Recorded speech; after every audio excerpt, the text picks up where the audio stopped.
14 February म्हणजेच Valentine day, प्रेम व्यक्त करण्याचा आणि साजरं करण्याचा सगळ्यांचा हक्काचा दिवस. नमस्कार, मी अमृता. मराठी फ्लॅशमध्ये मी तुम्हा सगळ्यांचं मनपूर्वक स्वागत करते. खूप वर्षांपूर्वी रोम नावाच्या शहरात एक व्यक्ती राहत होता, ज्याचं नाव होतं व्हॅलेंटाईन.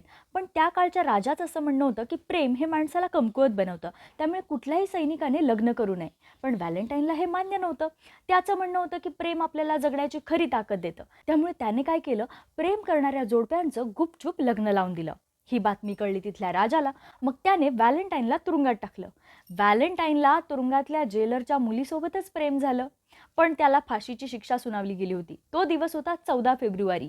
फाशी जाण्याच्या आधी त्याने त्या मुलीसाठी एक पत्र लिहिलं आणि त्याखाली लिहिलं, फ्रॉम युअर व्हॅलेंटाईन. आणि म्हणूनच 14 फेब्रुवारी हा दिवस व्हॅलेंटाईन डे म्हणून साजरा केला जातो. हा असा व्हॅलेंटाईन डे होता ज्यामध्ये बंड होता, वेदना होती आणि अमर प्रेम होतं. तुमच्यासाठी व्हॅलेंटाईन डे म्हणजे काय हे आम्हाला कमेंट करून नक्की सांगा आणि आम्हाला फॉलो करायला अजिबात विसरू नका. थँक्यू.